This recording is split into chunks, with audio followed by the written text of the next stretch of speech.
Militan Hizbullah menembakkan 62 roket ke pangkalan militer Israel pada Sabtu 6 Januari 2024. Menurut Hizbullah, serangan kali ini merupakan balasan atas kematian wakil pemimpin Hamas di Lebanon. Dalam pernyataannya, Hizbullah menyebut pangkalan militer yang menjadi target berlokasi di wilayah Meron. Tidak disebutkan apakah serangan tersebut menimbulkan kerusakan atau korban jiwa.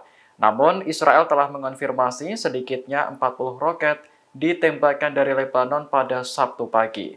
Serangan itu memicu sirine peringatan berbunyi di kota-kota besar di Israel Utara.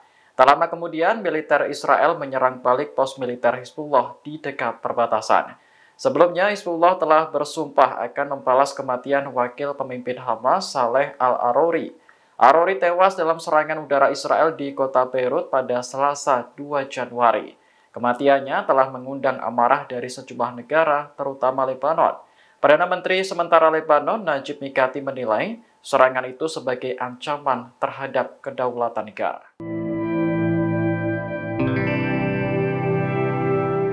Militan Houthi Yaman kembali mengeluarkan ancaman pada Jumat 5 Januari 2024. Ancaman itu ditujukan kepada semua negara yang terlibat dalam koalisi Laut Merah juga akan menjadi sasaran.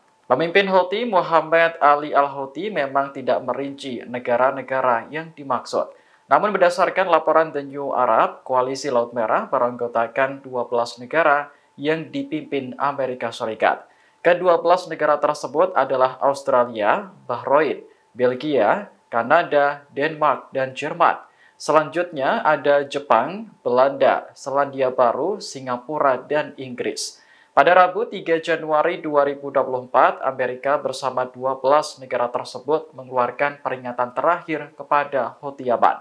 Mereka meminta agar Houthi menghentikan serangan terhadap kapal-kapal di Laut Merah. Jika peringatan itu diabaikan, maka Houthi akan menghadapi kekuatan militer dari negara-negara tersebut. Sejauh ini, Houthi masih berpegang teguh pada prinsipnya untuk melanjutkan operasi di Laut Merah. Militan tersebut menekankan bahwa kapal yang menjadi target hanya milik Israel atau yang berafiliasi dengan Israel.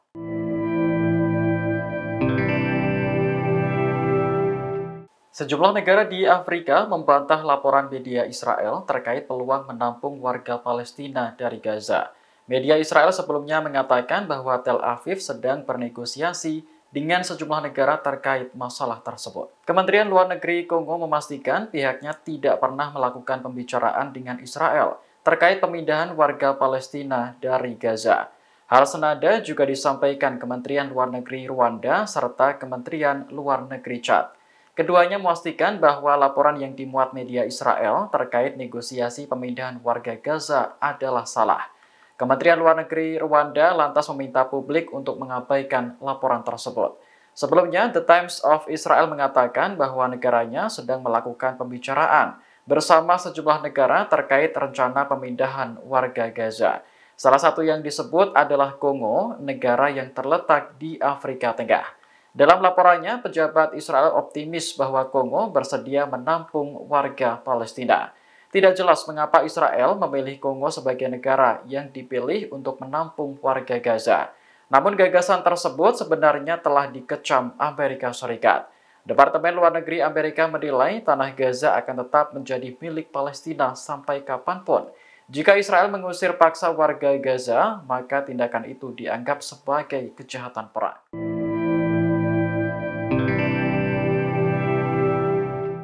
Komandan Garda Revolusi Islam Iran menolak kehadiran Angkatan Laut musuh di wilayah tersebut. Pernyataan ini diduga ditunjukkan kepada Amerika Serikat dan sekutunya yang membentuk koalisi Laut Merah. Komandan Iran, Jenderal Hossein Salami bersumpah akan menargetkan musuh baik di dekat maupun jauh. Salami tidak menyebutkan Angkatan Laut mana yang masuk dalam daftar musuhnya. Namun, 22 negara telah setuju untuk bergabung dalam koalisi Laut Merah pimpinan Amerika. Koalisi tersebut dibentuk untuk melawan Houthi Yaman yang terus menyerang kapal-kapal asing. Dari 22 negara yang setuju, beberapa di antaranya sudah diumumkan ke publik. Misalnya Jepang, Singapura, Inggris, Australia, hingga Jerman. Salami menambahkan bahwa kehadiran musuh baik jauh maupun dekat sangat berbahaya, sebab dapat mengancam kepentingan nasional Iran maupun negara di sekitarnya. Saat ini Angkatan Laut Iran semakin kuat karena baru saja menerima kapal perang baru bernama Abu Mahdi. Kapal ini dilengkapi dengan teknologi penghindar radar yang canggih dan mutakhir.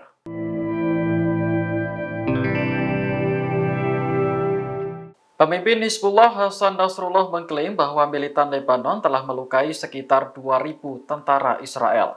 Jumlah tersebut dihitung sejak 3 bulan terakhir saat Israel dan Hizbullah terlibat aksi saling serang di perbatasan. Menurut Nasrullah, Israel tidak pernah transparan dalam menyampaikan jumlah korban sebenarnya. Tuduhan ini berdasarkan laporan dari rumah sakit di Israel Utara serta pengamatan para pejuang Hizbullah. Nasrullah menyebut korban di pihak Israel 3 kali lebih tinggi dari yang selama ini dilaporkan. Israel sebelumnya mengklaim hanya kehilangan 9 tentara di perbatasan selama 3 bulan terakhir.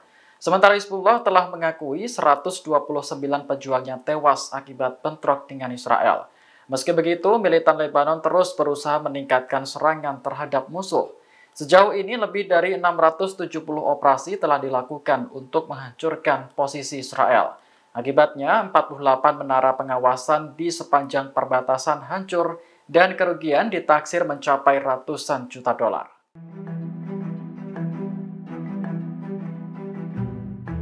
Perang Israel dan Hamas telah berlangsung selama 3 bulan sejak dimulai pada Oktober 2023 lalu. Israel terus mengejar ambisinya untuk melenyapkan Hamas dan melucuti senjatanya. Namun, upaya tersebut dianggap masih belum membuahkan hasil. Surat kabar Israel Haaretz melaporkan bahwa pasukan Zionis belum mencapai tujuan apapun di Gaza. Menurut Haaretz, gerakan perlawanan Palestina masih menjadi kekuatan dominan hingga saat ini. Sementara itu, Kabinet Perang Israel kini sedang dilanda masalah internal. Sejumlah menteri berselisih gara-gara kebijakan yang diambil Kepala Staf Pasukan Pendudukan Israel, Herzi Halevi. Dalam rapat yang digelar pada Kamis 4 Januari malam, Halevi mengusulkan investigasi atas kekurangan mereka terkait operasi 7 Oktober. Investigasi tersebut nantinya akan melibatkan mantan Menteri Keamanan Israel, Saul Mofaz. Sejumlah menteri rupanya tak terima jika Mofaz masuk dalam tim investigasi. Pasalnya, Mofaz pernah terlibat dalam penarikan pasukan Israel dari Gaza pada tahun 2005 silam. Rekam jejak buruk itulah yang membuat para menteri berselisih hingga rapat akhirnya terpaksa dibubarkan.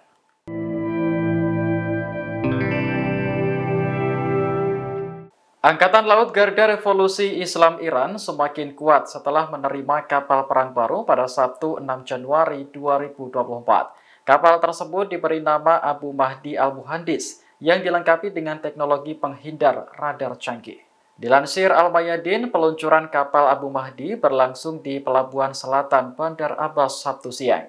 Acara tersebut dihadiri langsung oleh Panglima Angkatan Laut Garda Revolusi Islam Iran, Laksamana Muda Ali Reza Tangsiri.